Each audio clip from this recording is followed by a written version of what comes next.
Hello, I'm Boily Ben and welcome to today's episode. And today we're getting real. Is it getting real? Yeah, I think that's the word. Winter fishing, the harsh reality of it. So, yeah, I don't know if we're going to catch today or not. This could be a blanking video. Keep watching to find out because you know about as much as me. Yeah, I'm going to talk about the what it's like to be fishing for carp in the winter, what your expectations should be, and how to manage those. So there's a little bit of therapy today. Anyway, I'm going to show you what I'm doing. I've just got the rods in the water. I'll show you the setup and everything. As always, please make sure you hit the like button, subscribe and all that business. If you've got the hype button, give it a hype and all that. And yeah, not much more to say on that one really. Let's get into it. Alright, this is the lake I'm fishing today at my old club water. So the lake that I normally do well on is just over the back there, which in my opinion is heavily stocked. And that is one of the things that really you want in the winter months, is a heavily stocked lake, unless you're willing to take a gamble on a lower stock lake. Now on a lower stock lake, even in the summer, obviously that's a gamble, but in the winter months the edge is very much in favour of the casino. Your odds are greatly reduced. So this lake, I've had some really good days here in the better weather, like really good days, but when it's moody it can be very moody. I was going to fish one of the other lakes. There's 5 lakes here. I was going to fish one of the other ones, and but there's a few guys on there and sort of near the swim that I want to be on. They're not on the actual swim I want to be on, but they're near it, so I thought I'd come on this lake instead. And one of those chaps has just walked round and said that he's been here since 5:30 this morning and hasn't caught anything. It's now about 9:30, 10 o'clock I think. I've been standing around doing a lot of chatting. It's quite busy today down here really, even though I've actually got this lake to myself. Yeah, I think I've got this one to myself at the moment, which probably says everything about how it's fishing. Yeah, anyway, we are obviously carp fishing, so I've got the 6-foot Nash Dwarfs with the my new Shimano reels on there. Check out the last video, actually no, not the last video, my Christmas special video for details on those. So I've christened one of the rods with a nice 21-pound carp. I can't remember which rod it was actually, but we could do with christening the other one, probably the one that's got the straighter line on it. Don't know if you can see that on the camera. They've both got, obviously when I bought the reels I put new line on them, so still a bit curly whirly on there. Fishing PVA bags on both. I've got a pink pop-up on the right hand rod and a yellow pop-up on the left hand rod. They are the Frank Warwick pop-ups, which I've been using a lot recently. Yeah, mini mix pellets in there, so 2mm pellets. Bit of the old stick mix in the bottom to put the hook bait onto, and then injecting it with sticky cloudy bloodworm liquid.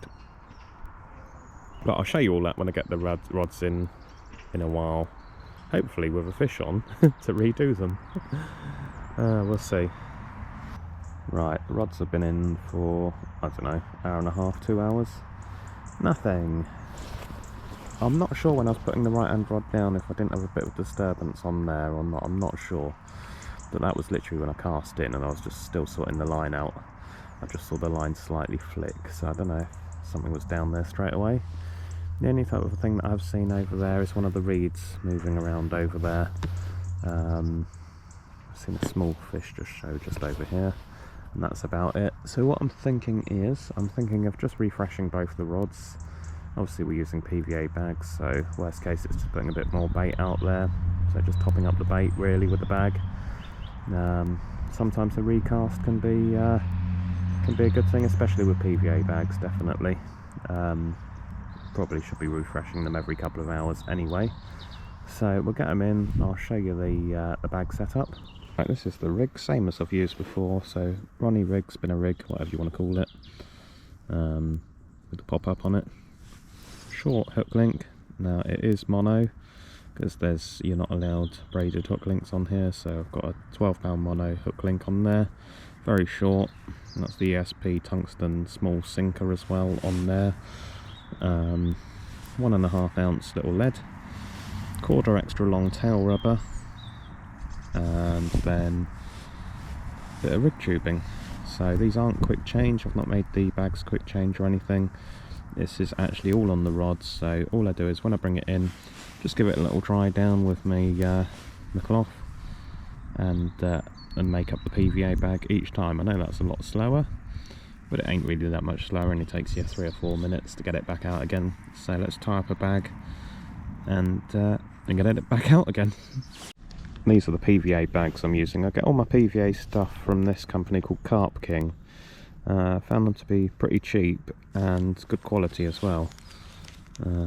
So these are the 70 by 150 PVA bags, bag of 50 of them. Can't remember exactly how much they were, but they're not expensive, not compared to like some of the big brands.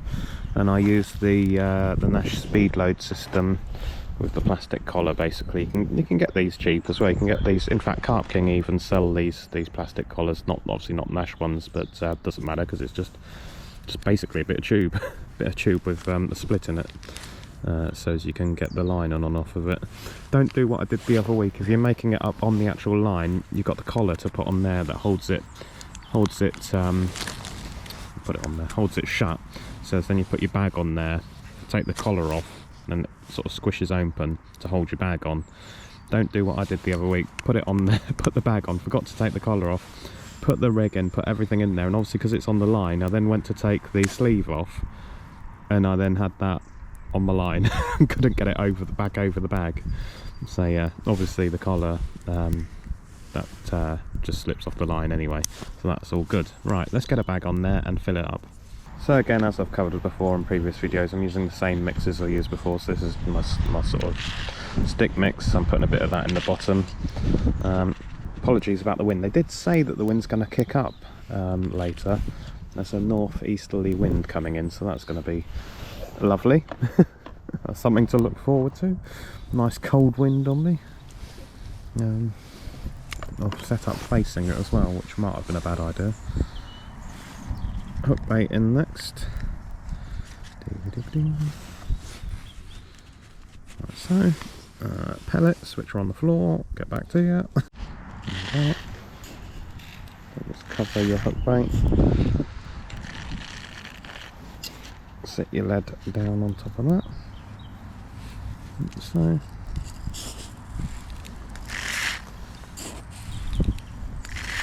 Cover up your lead.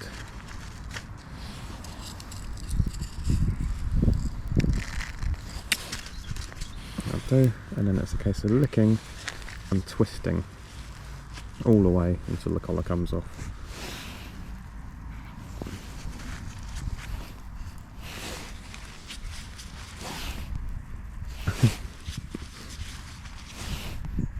Luckily this PVA doesn't taste too bad actually, it tastes quite nice, this one. I don't suggest eating it. Right, that should do us. Not a bad bag. Take the collar off. Like so. I can stick the corners.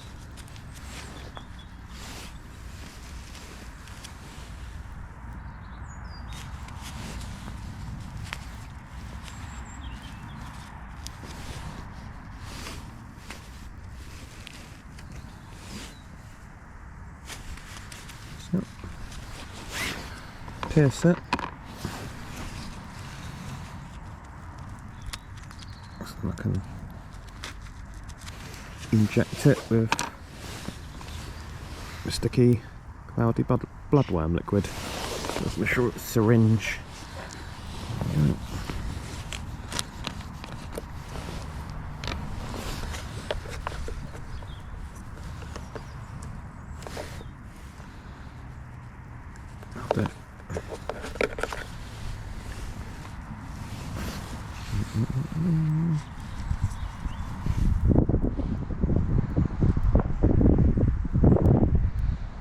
Lovely. pierce it a couple more times. Try not to get the bloodworm liquid all over myself. Where's me old drum flop? There you are. Right, that's ready to go out. So this one's going into the right hand margin.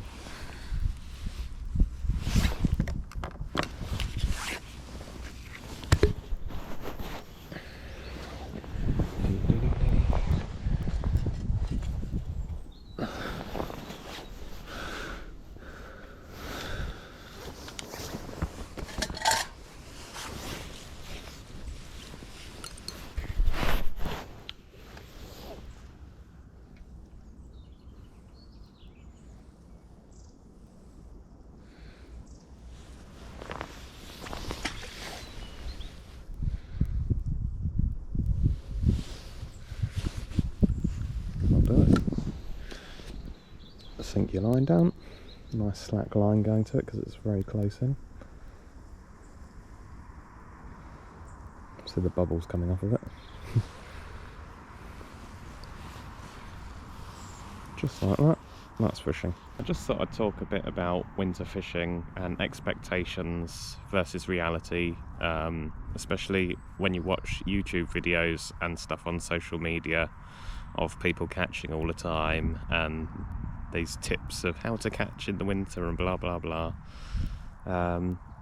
Yeah. I think I'll be on for a blank today. I'll be more surprised if I catch than if I blank. This lake is a bit of a moody lake at the best of times, so when you come in here in the cold weather, it's going to be logic that it's even harder. And it is a very cold day today. It was like 0, 1 degree or whatever, so the chances of the carp actually feeding in this sort of cold quite slim.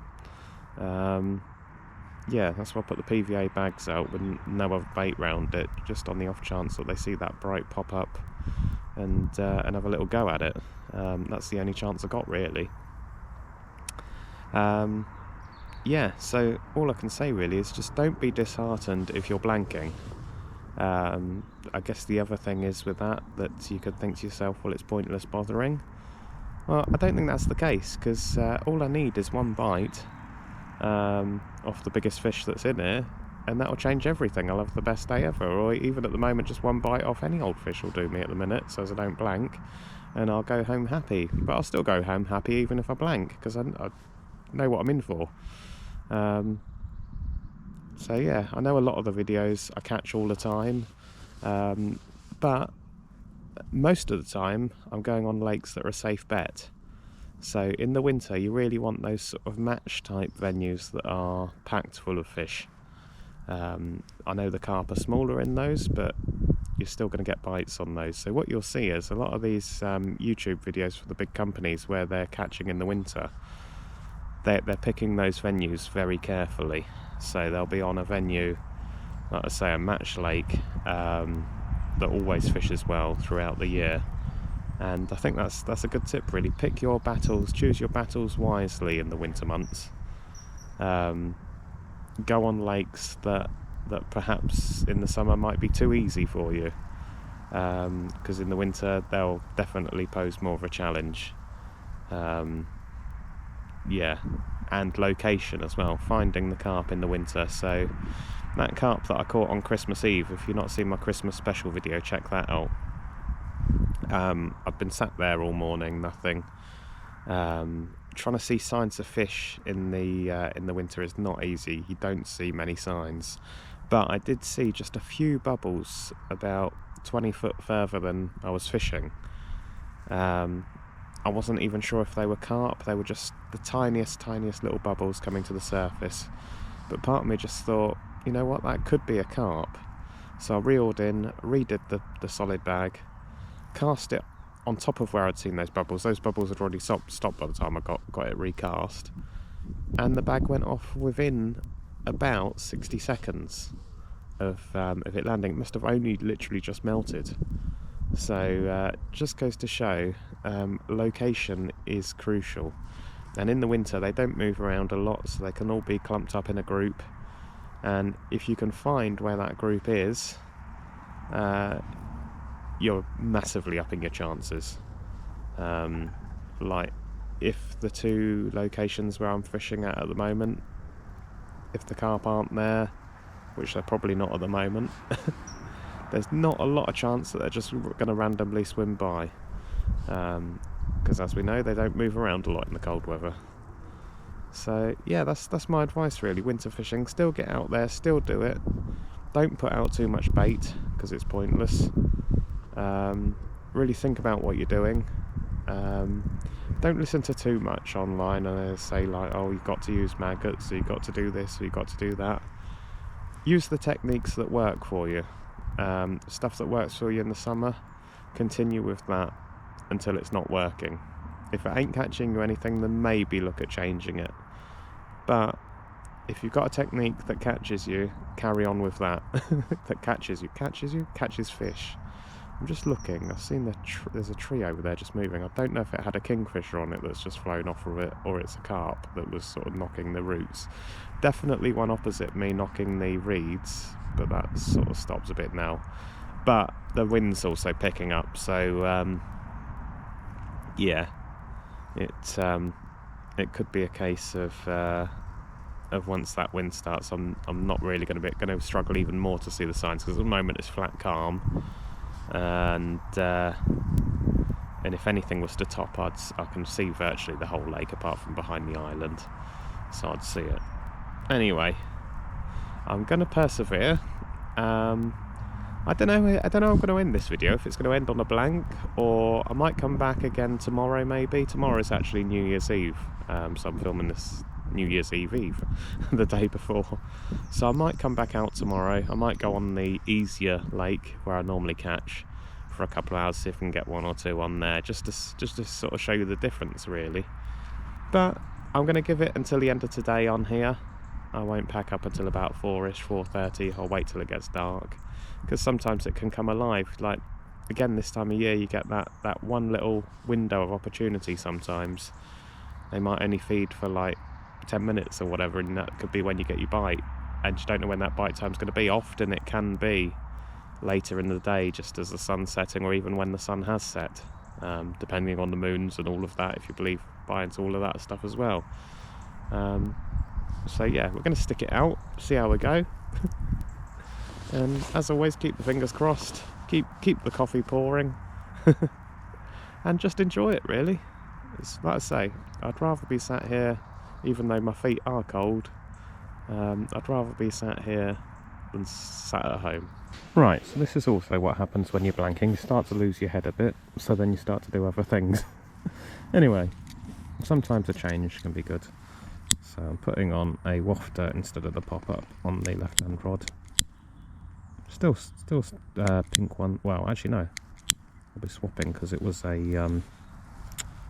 it's the yellow sweet corn one, wasn't it? I really need to get one of those jet lighters for doing this. There we go.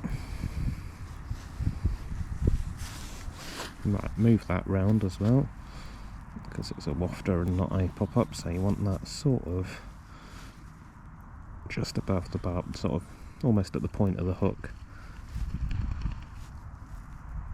Like about there. It's about perfect. Perfecto. So as it gets a bit later in the afternoon, you know nobody's doing very well when you get people coming around asking, "You had much, mate?" And you start to see the car park slowly start to empty as people creep off home. You know that they're not having a good day. But I always think it's worth soldiering on till a dying death, or staying out as long as you possibly can. I don't see the point of, if you haven't had a bite within the first few hours of just going home. I reckon stick at it, because so many times where it's turned out good, it's been late afternoon, evening, sat there all day before and had nothing, and then it gets to darkness and suddenly the lake can come alive. So yeah, stick at it is my my motto. So we're going to stick at it until it gets dark, and then I think I'm going to pop back tomorrow. As long as I can get back here tomorrow, I'll be back here tomorrow. But I'll fish the other lake where it's more heavily stocked, and hopefully we'll get a fish on the bank. But you never know, we're still in with a chance. I've just redone the right hand rod as well, just freshened that up. So we've got a pink wafter on the left hand, which is right tight to the margin. I had a really good cast with that, so I'm really happy with where that is. And then the right one has got a pink pop-up on the right one, sort of just in the margin on the right hand side. So yeah, I don't see that there's any real need to redo those now unless we get a major disturbance. So I'm going to sit on my hands, give it another couple of hours, and if we've had nothing, pack up, then come back, rinse and repeat tomorrow. This is the other thing that I know they don't show you on all these big tackle companies when they're blanking. Like I know for a fact when I went to Linear and I blanked, you can see that video on here of me blanking for 48 hours at Linear Fisheries. Just before I was there, Nash were there with Alan Blair and Ollie Davies, and I think Ollie managed to scrape one, but they both agreed that it was fishing incredibly hard, and I believe that Alan Blair blanked. So I don't know if we're going to be seeing a video on Nash of them at Linear Fisheries. It'd be very interesting to see if that ever sees the light of day. Possibly not, I'd imagine. But yeah, I bet there's a lot of films that just end up on the cutting room floor. Although one that didn't was I watched at Christmas was with Nick Hellier on the Sticky Baits channel. What's the name of the reservoir that he went to near Paris, that feeds Paris? Can't remember what it's called. In any case, he went there and he blanked. So it's quite a big old presentation that was, with the camera crew and everything, and very nicely edited. And then he apparently went back and then caught when he went back, but I do wonder how many times did he have to go back to catch. But he did end up catching, obviously. Well, it's Nick Hellier, he's going to end up catching eventually, but the actual footage that they've got after all that hour-long film with the professional cameras and everything, the only footage they've actually got is him on his own, or with his mate, on using, I think it looks like they're using their phones for the camera. So anyway, check it out. It's a good video. At least it's honest on there, and it doesn't big up Sticky Baits really on there. In fact, if anything, it's actually an advert for jumbo tiger nuts, and they even showed you that it's using Dynamite jumbo tiger nuts. So I guess everyone after watching that will be rushing out to buy Dynamite jumbo tiger nuts, or maybe not, because he did blank. So, but they have massive problems there with crayfish, which does seem to be becoming more and more of a problem here. Anyway, starting to waffle because I'm cold. I'll get back to you. It'll either be darkness or I'll have a fish in my hand. If not, then we'll come back tomorrow. And if you're still here, please make sure you hit that like button, subscribe and all that business. I ain't going to be taking any money off of you. I'm not like a tackle company or one of these carp competitions, which also I see at the time of filming this, Carl Smith's been having a go at the carp competitions, which I'm glad about, because they are just gambling. And I've known a couple of guys who've got heavily into it because they're addictive, well, gamblers basically. And these carp fishing competitions where you win all the tackle and stuff, or win a Volkswagen van or whatever, people are hooked on them. They're spending literally thousands on them. So yeah, it doesn't really sit too comfortably with me, because the odds are absolutely dreadful of winning anything on there. Yeah, I don't know, let me know in the comments, what do you reckon? Are you the same as me, or do you think they're okay? I'm not so sure, and it seems like a lot of the more well-known anglers have sold out to them, haven't they? They all now work for these carp fishing competitions, which I don't like really. Anyway, that's my point of view. Everyone's got an opinion, haven't they? Right, come on carp, get on the end of my hook. Well guys, it's just about to get dark, the moon is out, and I'd all but given up hope. But like I said at the start of this video, you just have to keep going. It ain't a biggie, but it ain't a blank. Ah, mirror. So as long as it doesn't come off. Finally, this is on the pink pop-up. The blank saver, we're only going to need the little net for this one. Uh-oh. Come on. We got you. Haha. Well, we got ourselves a winter carp. So, as I said, most of the other people have gone home. Lots of people blanking.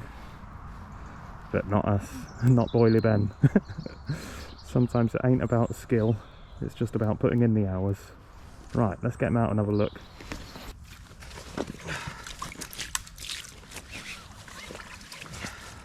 So a little look-see at you. Well, there we go. Take photo.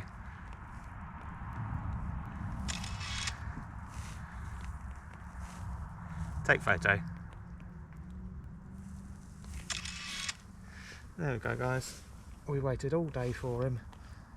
He's a bit of an old bruiser, this one. But we got one. Boom. On the old Frank Warwick pink pop-up. Did the business for us again. Never seems to be failing me at the moment. The old high-vis pop-ups are doing the business in the winter. Right. Let's slip you back. Nice one. Wow, look at that sunset behind me. Lovely. Hopefully it looks as good on camera as it does in real life. I think that's a good place to end the film there, or the video, with a blank saver. I don't think I'm going to bother putting the rods back out now because it's just about to get dark and it is absolutely freezing. My hands are freezing now. Yeah, it ain't warm. My toes felt like they're going to drop off at one point whilst I was sat there waiting for that rod to go off. It gets to the stage where you've been waiting for so long, you keep redoing the rods every couple of hours, every hour or so, whatever, and you get to the stage where you kind of think it ain't going to happen. I'd had one bleep. Sorry guys, just had one of the other guys just come in round to chat, so I had to cut that short. Yeah, so we saved the blank anyway. Cut a long story short. So my advice is, with winter carping, put in the hours, stick with it. Don't be disheartened. I mean, if I'd have packed up half an hour earlier, we wouldn't have had that fish. It was right at the end of the day. So if it had come half an hour later, I'd be in the car driving home on a blank. So anyway, as always, thanks for watching. Fingers crossed the weather picks up soon. By the time I put this video out, no doubt it'll be getting even colder. Loving my new winter suit, that's one of the main things. Make sure if you're going out, wrap up blooming warm. Take plenty of tea and coffee with you. Plenty of snacks. That's what they do when they're climbing mountains and whatever, don't they? Take chocolate. Always helps. And yeah, as I said on my last video, I've got the old Tracker 3-piece winter suit. Highly recommend it. Check it out. Not sponsored by Tracker or anybody, unfortunately. Right, I'm going to pack up before the last bit of light goes down, get in that car and stick the heating on. As always, thanks for watching, and I shall see you next time. Cheers!